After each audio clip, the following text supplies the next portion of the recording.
Well, everyone, I've pretty much owned every single iPhone that's ever been out, and if that, multiple variants of every single iPhone. And these were some of my favorite iPhones that I've personally ever owned, and maybe I use them as a main device, but since owning all of them, these are some of my favorite. Now, first of all, the iPhone 4, in my opinion, was one of my favorite jumps from one iPhone to the other. When you look at the iPhone 3GS and you switched over to the iPhone 4, and this was, in my opinion, one of the biggest leaps and bounds from one iPhone to the other. We got the glass back, the flat sides, which both of those things went away and eventually came back many years later, which that in and of itself is another crazy thing. On top of that, we got the front-facing camera, and although the 4S improved here and there, I think the iPhone 4 was an amazing stepping stone for Apple, and it was one of the ways they solidified their legacy, and the iPhone 4 is one of my favorite phones of all time. Now, moving forward, another one of my favorite phones that ever came out was the iPhone 5S. This was another beautiful device, and although it wasn't perfect, this thing brought Touch ID, it brought, a super premium feeling phone to it. This was a jump in size screen from the iPhone 4S that the iPhone 5 originated with that 4-inch display,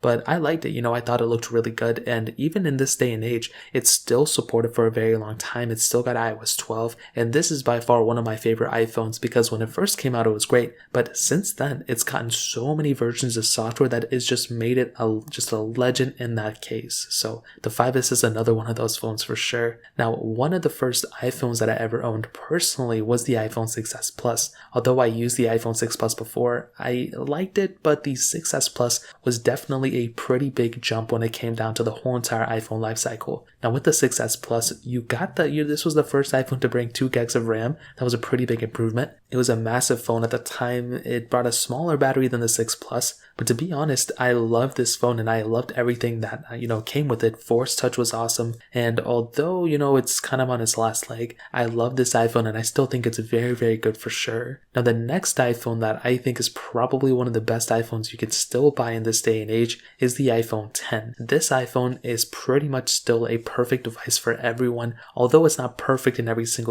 realm. When I look at the iPhone 10, which came out in 2017, and I look at the iPhone 12s, I don't really see that big of a difference, and I've already done a bunch of comparisons on all this stuff, but I really do think that the iPhone 10 is such a legendary phone. It was pretty much more in line with an iPhone 4, where when it came out, it really signified the change in the landscape for Apple. I mean, they didn't have to drop the iPhone 10 on the same time as the iPhone 8 and 8 Plus, but they decided to, and I think that's awesome. It really rearranged and kind of messed up the whole entire, landscape of iPhones, because no longer was the $800 phone or $750 phone the most expensive. We now had $1,000 phone, and since then all the phones pretty much have been $1,000, but the things that the iPhone 10 brought in, I used that phone for a year. I loved it. It's a perfect phone in so many different ways, and it's still one of my favorite phones for sure. Now next up we have the iPhone XR, and this was another one of those phones that, at first I didn't really like, I wasn't that big of a fan, but since then it's really stood the test of time. It's really held the test of time, and